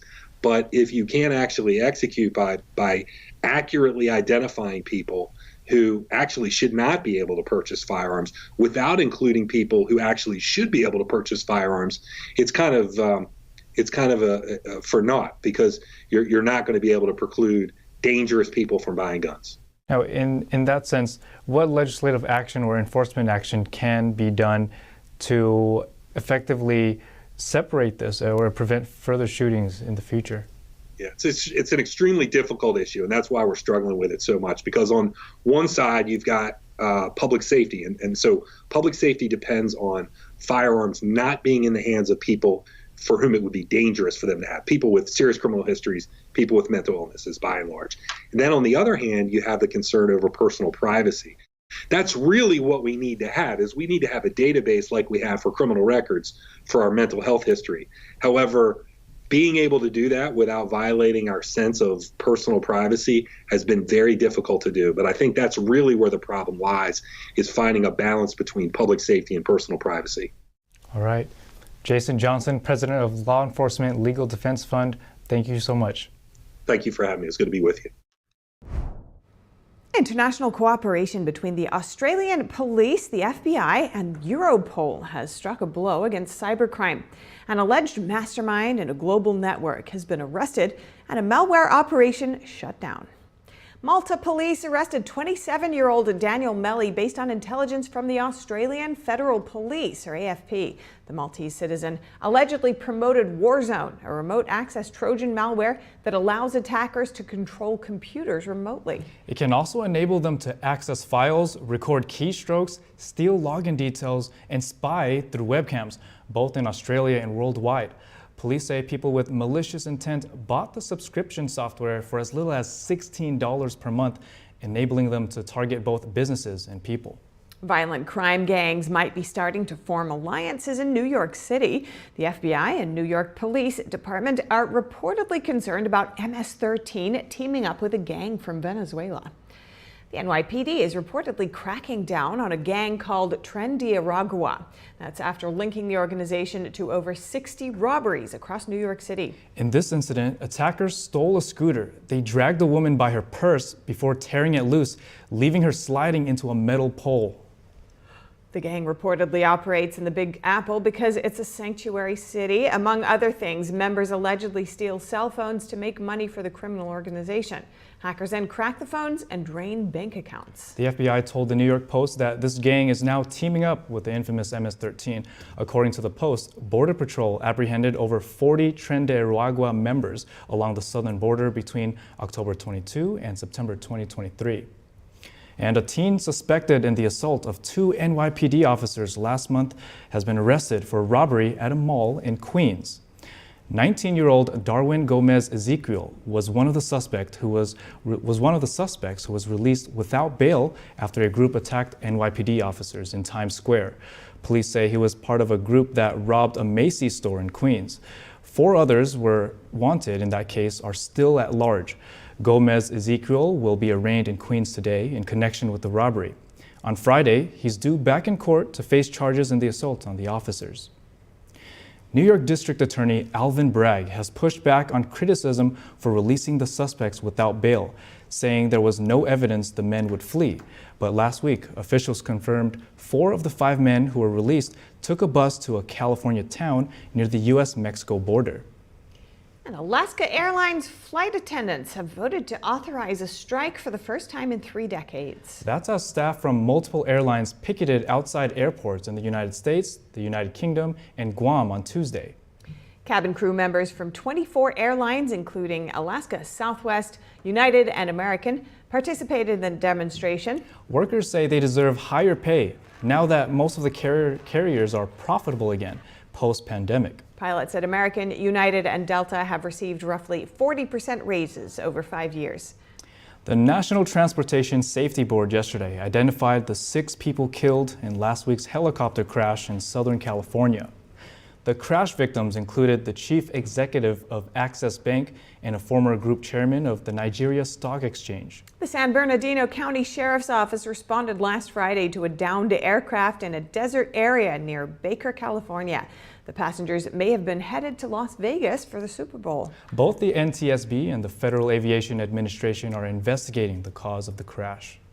And a car crashed into the emergency room of a hospital in Austin, Texas yesterday. Officials say the driver died on the scene and that several others were injured. The crash happened at St. David's Medical Center around 5:30 p.m. local time. Officials say the driver was removed from the vehicle and given CPR, then pronounced dead at the scene. A video from inside the medical center just moments after the crash shows hospital staff and patients rescuing one of the victims from a pile of rubble. Austin police believe the incident was an accident and say there is no threat to the general public. Authorities in Kansas believe they've cracked the case of who destroyed a statue of baseball legend Jackie Robinson. Wichita police say Ricky Aldrett is facing numerous charges, including felony theft and aggravated criminal damage to property. Authorities say this doesn't appear to be a hate-related crime. The 45-year-old was apparently trying to make money by selling the scrap metal from the sculpture. Wichita police say they plan on making additional arrests related to the incident. A GoFundMe account to raise money for a replacement statue has raised nearly $200,000. We have a recall to pass along about a popular meat product sold in stores across the country. The Agriculture Department has recalled charcuterie meat containing coppa because it could sicken people. Fratelli Beretta, a New Jersey-based company, produces the ready-to-eat meat packages. USDA issued the recall on Monday because the food was potentially under-processed and could contain food pathogens. The packages are sold under different names and were distributed to stores such as Aldi's, Publix, Costco, and Sam's Club. Coming up, Russia detains a German man for allegedly traveling with cannabis. Why this arrest comes at a significant time. In Indonesia, people are casting their votes for a new president in one of the world's biggest elections. The latest results and why this race matters to the U.S. The details when we return. The highest art is beautiful, breathtaking, timeless, and moving. Experience art with 5,000 years of history, inspired by the divine. Experience Shin-Yun. Hi, I'm Susan Lucci. I never thought about heart disease until I had my own heart event. I received 2 stents in my arteries, stents developed through research funded by the American Heart Association. Those stents saved my life. I have met so many survivors. Each of them tells a story that can be so helpful to women out there. Everything was pretty good. It was a very happy life. I was given the diagnosis that I had peripartum cardiomyopathy, which is basically a pregnancy-induced heart failure. They told me my only chance was a heart transplant. And the American Heart Association helped make that possible. Their research helped save me. I think everyone should support the American Heart Association. Call now or go to helpheart.org. For only $19 a month, just 63 cents a day, you can help fund the next medical breakthrough. Get the next person trained in CPR, the next hospital certified in high-quality cardiovascular care. You can be part of that very important work that the American Heart Association is doing to save lives everywhere. Give $19 a month with your credit card, and we'll send you this special t-shirt that you can wear to show that you are helping save lives. I'm grateful for just every day that I get with my children. I am very thankful for the American Heart Association. Heart disease is America's #1 killer, and your support now can help save your life or the life of someone you love. Listen to your heart. The only reason I'm here today is because I did. So please call the number on your screen or go to helpheart.org now. Join me as a monthly donor today and help save even more lives. There's always a searching process for beauty. You know it when you see it.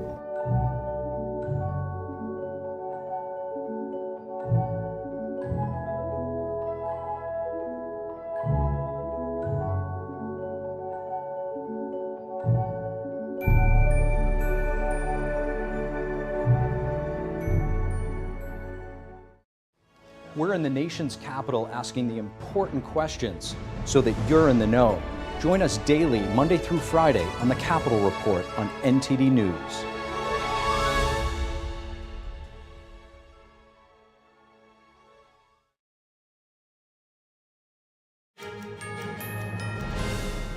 And now for a shift in gears, we have some short headlines from the UK, Germany, and other European countries. Ukraine says it attacked and destroyed a Russian military ship in the Black Sea this morning. The ship was located just off the coast of occupied peninsula of Crimea. Ukraine's Ministry of Defense released this video showing a large explosion, followed by a column of smoke. The Ukrainian Military Intelligence Agency said the attack was carried out by its naval drones. The ship could reportedly carry almost 90 crew members. It's the second time in 2 weeks that Ukrainian forces said they sank a Russian vessel in the Black Sea. The Kremlin declined to comment on Ukraine's statement today. Russian authorities detain a German traveler for entering the country with gummy candies containing cannabis. The 38-year-old allegedly had a pack of candy whose packaging displayed a picture of a marijuana leaf. Russian customs officials say they tested it and the presence of THC was found, which is prohibited in Russia. The arrest of a German national in Russia comes at a significant time. Russia and the U.S. are currently discussing a possible prisoner swap. That's to bring home Wall Street Journal reporter Evan Gershkovich and former U.S. Marine Paul Whelan. Meanwhile, Moscow is seeking the release of a Russian jailed in Germany for murder. Over to defense spending of NATO allies. Former President Trump made headlines this week for pressuring NATO members to meet the 2% spending target. NATO Secretary General today said that just over half of all 31 members are expected to hit the target this year. This year, I expect 18 allies to spend 2% of the GDP on defense. That is another record number. One of the world's biggest elections is underway. Votes are being counted in Indonesia's presidential election. Frontrunner Prabowo Subianto, a former army general, is already declaring himself the winner. Unofficial results show him in the lead, winning nearly 60% of the vote with around 85% of votes counted. That's according to state-owned news organization Antara, CNN Indonesia, and Reuters. That's enough to avoid a presidential runoff. The next person in charge of the country could prove critical for U.S.-China competition in the region. Indonesia is a key battleground in a region full of flashpoints. Beijing's potential invasion of Taiwan, plus territorial disputes in the South China Sea. It could also affect U.S. military deployment in Southeast Asia. The outgoing president, Joko Widodo, has stayed neutral in his foreign policy. He didn't align with Beijing or with Washington. Under his reign, Indonesia saw substantial Chinese trade and investment, including a multi-billion-dollar high-speed railway. At the same time, the country also boosted defense ties and ramped up drills with the U.S. Subianto is likely to continue Widodo's direction if he's elected. His running mate is Widodo's eldest son. Subianto has praised both U.S. and China. And in more China news, is China preparing for war? Beijing ramping up the scale of enlisting soldiers. More details coming tonight at 9:30 Eastern on NTD's China in Focus with Tiffany Meyer. Coming up, an animal shelter in New Jersey is trying a creative approach to celebrate Valentine's, raise money, and control its feral cat population. Are polar bears suffering from starvation? Callers with cameras are helping scientists better understand this vulnerable species. More shortly here on NTD News Today. These are all farmers. Maybe no, not there's this not a one. farm anymore. But here's a farm, right? No, there's also not a farm anymore. All these people shut down because of the government policies? Yeah. The government wants to control the food, so we don't eat meat, but we eat insects. As the price of staples goes through the roof, people will say, I can't afford a steak anymore, so all right, I'll eat your stupid crickets.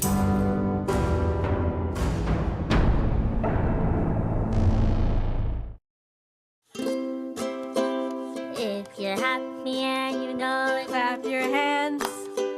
If you're happy and you know it, ride your bike. If you're happy and you know it, then your face will surely show it. If you're happy and you know it, smile big and bright. Thousands of kids just like me are happy every day. And it's all because of generous people like you who support Shriners Hospitals for Children every month. All you have to do is call the number on your screen or go online to loveshriners.org right now with your monthly gift. Because of people like you, Shriners Hospitals for Children is able to make an everyday miracle happen for kids like me. If you're happy and you know it, dance around. If you're happy and you know it, play a song. If you're happy and you know it, and your face will surely show it. If you're happy and you know it, take a shot. And when you call or go online right now to donate $19 a month or more, we'll send you this adorable Love to the Rescue blanket as a thank you and a reminder of all the smiles you're bringing to kids' faces every day. Will today be the day you send your love to the rescue? When you call the number on your screen right now and give as little as $19 a month, just 63 cents a day, you'll be making a life-changing difference for a child, just like Sarah. Your monthly gift today could change your life forever. Because of you. We are happy and we know it. Thank you. Thank you. Thank you. Thank you. Please call or go online right now to give. If operators are busy, please wait patiently or go to loveshriners.org right away.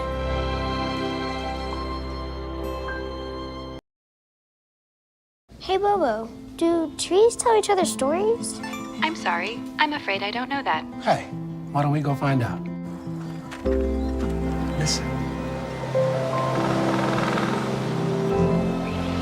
Can birds draw pictures? I don't have an answer for that. Dad, do stars visit their friends? Look!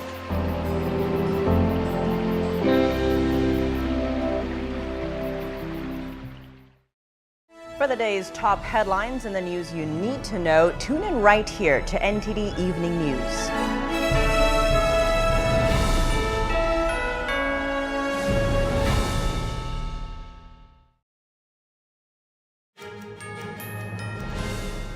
Got an ex-lover that bugs you? The Bronx Zoo is offering an opportunity to name a cockroach as a Valentine's Day expression of love or hate. For just $15, anyone can name a Madagascar hissing cockroach at the Bronx Zoo. All you have to do is go to bronxzoo.com and complete a form with the person's contact information. The zoo will then send out a virtual certificate with their name. The zoo and the Wildlife Conservation Society launched the program in 2011. Since then, 54,000 people have named cockroaches. Organizers say people express strong reactions to the initiative. We get a lot of questions about whether it's like name your ex or it's like a vengeful kind of promotion, and it really isn't. You know, certainly people can name it after an ex, or they can support someone who's recently had a breakup by naming it after their ex, but by far the majority of the roaches that get named are in a loving fashion, like it is for people, for as a gesture of love, as a gesture of friendship. Since 2011, the initiative has raised $1.1 million. Those funds support the work at the Bronx Zoo and also the work that the Wildlife Conservation Society does around the world. An adult Madagascar hissing cockroach can measure 2 to 3 inches. This makes it one of the largest species of its kind. Unlike most cockroaches, they are wingless. That means they cannot fly and are easily captured. But the good news is, for humans, Madagascar hissing cockroaches are not considered pests and do not seek to live in human dwellings. And an animal shelter is attempting to maintain New Jersey's cat population. They're offering a unique campaign for Valentine's Day. While many pets have owners, there are actually some, unfortunately, in the U.S. that are wild and don't have people taking care of them. Now that's where one New Jersey animal shelter is trying to make a difference on Valentine's Day. This animal shelter launched a Neuter Your Ex campaign for Valentine's Day to help control the overpopulation of feral cats in the area. For a $50 donation, really anyone can send in the name of one of their exes, and what we'll do is we'll name a community cat after that person, first names or nicknames only. As a result, the Homeward Bound Pet Adoption Center in New Jersey now has many Jeffs, Mikes, Ians, and Tylers roaming in Camden County. There's an estimated 60 to 100 million feral cats in the country, according to a National Library of Medicine article. We keep any cats that are feral and really don't want to socialize or interact with humans. We try to keep them in a really quiet area to reduce stress before they go back out to the community. The center's director says overpopulation of stray cats is a huge problem, not only in the U.S., but also around the world. The center takes in over 3,000 cats annually. We have a lot of the cats that are towards the back of their cages, very, stressed and tense in the shelter environment. In 2023 alone, the shelter's workers trapped, neutered, and returned over 600 cats. The shelter is always looking for people willing to adopt or foster an animal. The Neuter Your Ex campaign was proposed by one of their volunteers. Due to the community's enthusiasm, it will be extended past Valentine's Day. According to Shelter Animals Count, many shelters across the country are operating at overcapacity, and that's because in 2023, more than 6.5 million animals went into rescue organizations and shelters. David Lamb, NTD News. And in health news, on this episode of Strong Mind and Body, we look at some natural ways to treat cold and flu. Here's Gina Marie.